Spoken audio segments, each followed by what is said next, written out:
2 sudah penuh. Pada waktu kita ulang, sesaat kemudian kita lepaskan asisten kita, dia masih bisa melawan gravitasi. Kalau saya beri nilai 2 utuh, saya terlalu pelit. Karena pada ROM tertentu tadi, saya lepaskan asistennya, dia bisa melawan gravitasi. Maka saya berikan nilai 12. Wah, itu subjektif Pak kalau begitu. Iya, begitu ada plus dan minusnya, subjektivitasnya itu tinggi.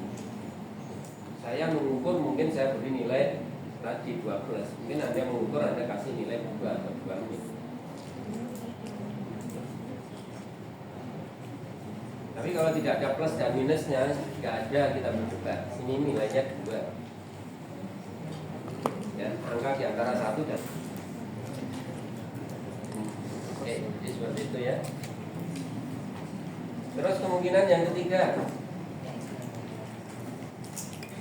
Kemungkinan yang ketiga, dia bisa bergerak full ROM. Berarti nilainya 3 ini, minimal 3. 3 sudah kepegang ini. Mungkin bisa 4, bisa 5.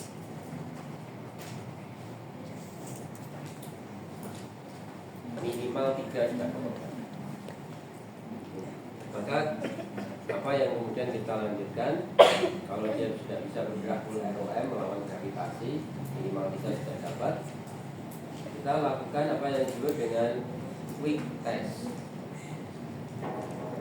Pak, tahan tetap di sini, ini mau saya tarik, saya luruskan sikunya. Jangan mau saya luruskan. Ya. Tahan ya, lawan, jangan mau saya luruskan. Ternyata ngikut dia. Ngikut. Tahanan sudah kita kurangi. Dia tetap ngikut. Dan kemudian akhirnya jatuh di sini. Berapa nilainya? Ya 3 ini tadi. Kan ini tadi 3 sudah dapat. Karena dia bisa melawan gravitasi full ROM. Kali tarikannya tetap ngikut. Ganti 5 nggak cukup, 4 juga nggak cukup. Ya sudah 3 tadi.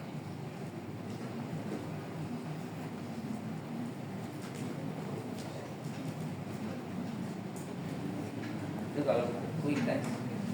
Quick test kita pakai cara biasa. Ini 3 ya, minimal 3 sudah dapat. Maka kemudian kita lakukan, kita ulangi tapi dengan tahanan. Ya, kita ulangi tapi dengan tahanan. Tahanannya maksimal dulu atau minimal? Minimal. Sebaiknya maksimal dulu.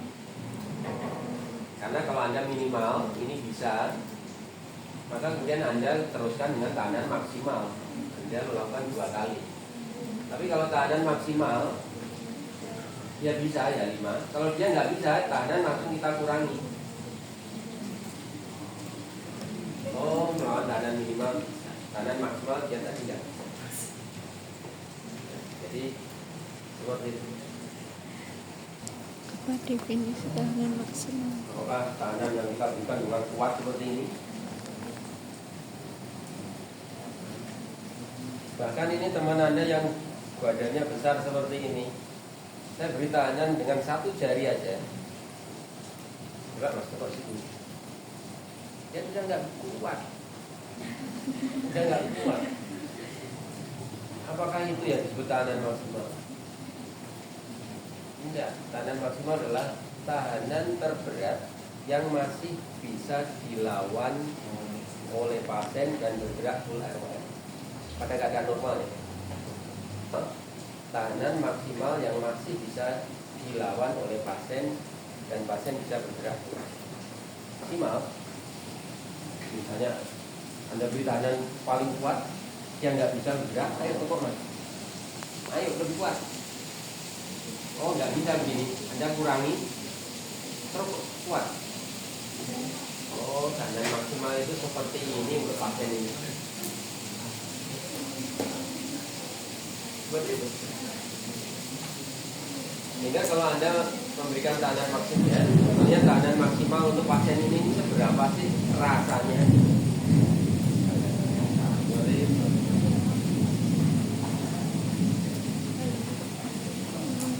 Tekanan maksimal adalah tekanan yang masih bisa dilawan oleh pasien dan bisa bergerak ke ROM pada otot normal ya, pada otot tidak ada kondisi patologi. Jadi tekanan maksimal untuk satu orang dengan orang lain beda-beda Pak. Oh iya, jelas beda-beda. Itu ya kurang lebih inilah. Tapi kalau Anda belum bisa main feeling, coba yang jalan.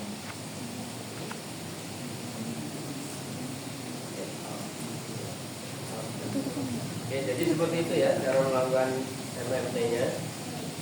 Suruh pasien melakukan gerak aktif, kemungkinannya ada 3. Tidak ada gerakan, kemungkinan 0 dan 1. Ada gerakan tapi nggak full ROM, nilainya 2. Ada gerakan full ROM minimal 3, kemungkinan 4 dan 5.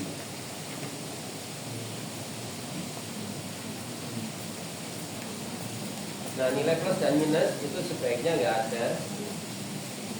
Ada hanya di 2 ke 3. Nilai plus dan minus itu ada antara 2 ke 3.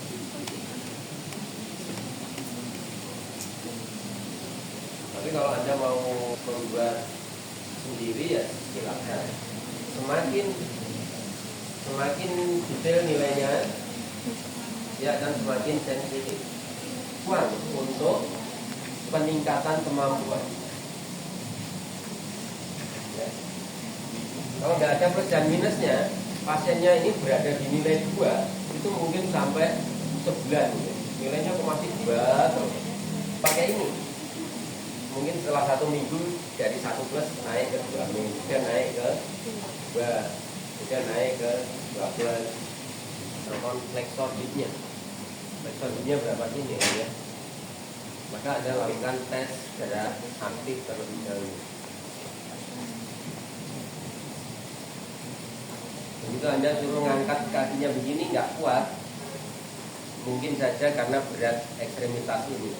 Sehingga Anda harus eliminasi berat dari ekstremitas di sini. Mungkin kita melakukannya seperti ini. Kita keluarkan dari bed, nah seperti ini. Dalam posisi fleksi seperti ini. Kemudian kita minta untuk mengangkatnya di sini. Ini kemungkinan lebih ringan. Ya. Dan tidak membutuhkan kontraksi otot yang lain.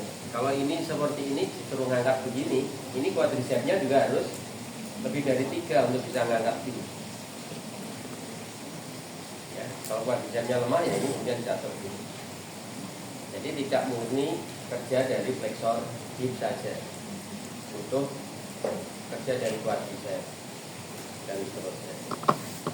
Nah, sehingga kemudian kita melakukan tes gerak aktifnya, ya supaya quadricepsnya nggak perlu ikut kontraksi. Nah seperti ini. Coba angkat kakinya sana. Sama kemungkinannya ini atau ini.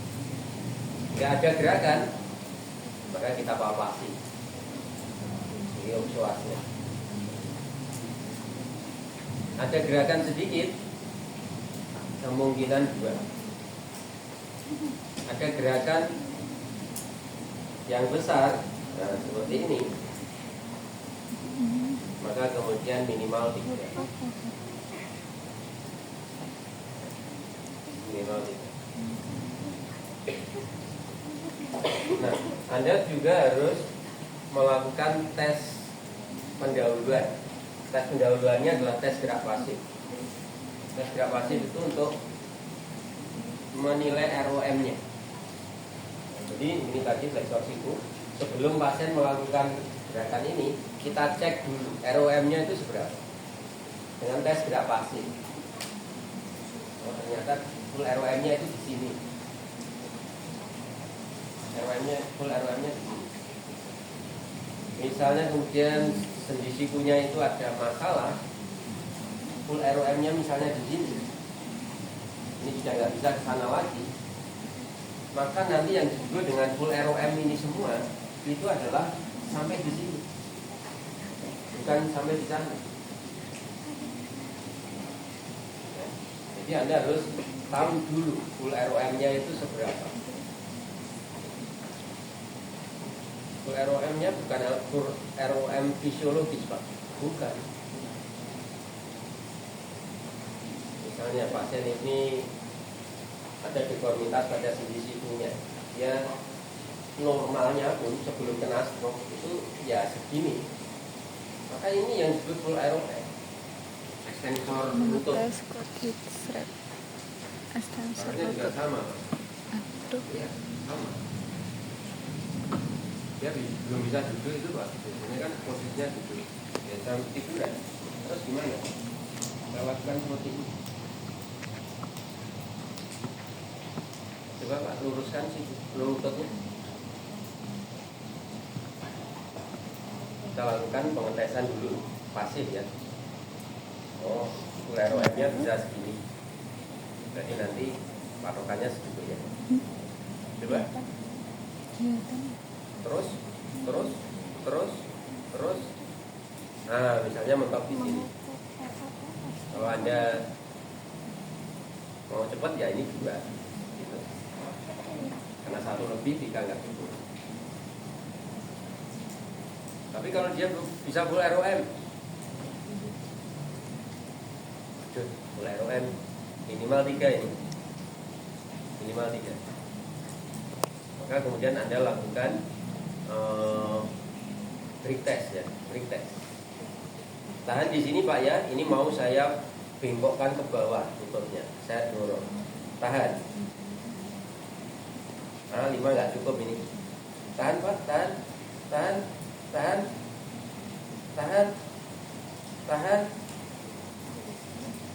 Coba berhenti di sini. Nah, sampai di sini dia bisa menahan dengan dorongan minimal. Anda beri nilai berapa? 4. Walaupun agak terlalu murah, mungkin mestinya 4 min. Karena pada waktu saya dorong di sini dia ngikut terus. Tapi begitu sampai di sini baru dia bisa berhenti menahannya. Tahanan dorongan minimal. Anda mau konvensional, luruskan lututnya Pak. Tahanan maksimal, tidak bergerak. Tahanan kita kurangi, dia bisa bergerak. Tapi hanya sampai di sini. 4 sebetulnya nggak cukup.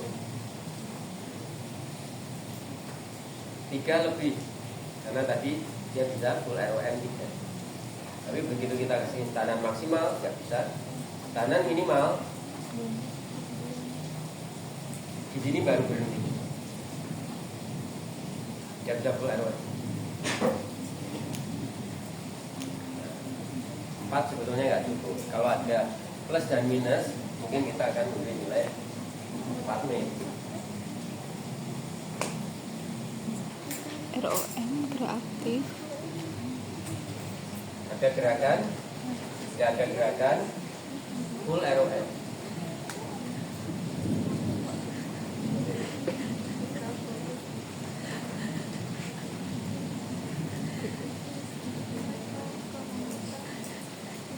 Lakukan MMT pertama kali pada pasien, walaupun Anda berusaha objektif, tapi kalau ada keraguan, maka beri nilai pesimis. Ini tadi 3 udah dapat, ya 3 udah dapat. Terus kita kasih tahanan maksimal, nggak bisa.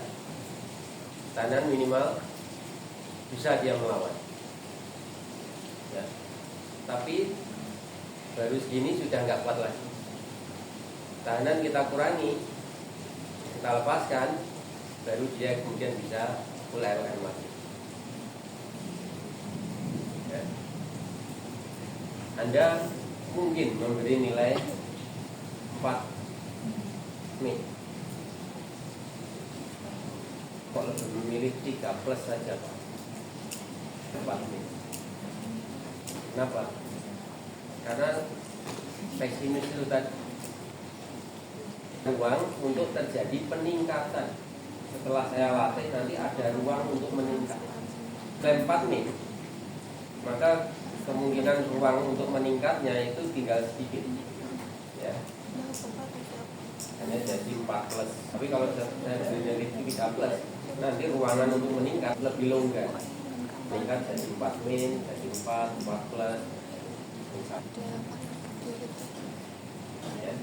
Jadi bisa duduk, bisa berdiri, maka lakukan pemeriksaan MMT itu sesuai dengan teori.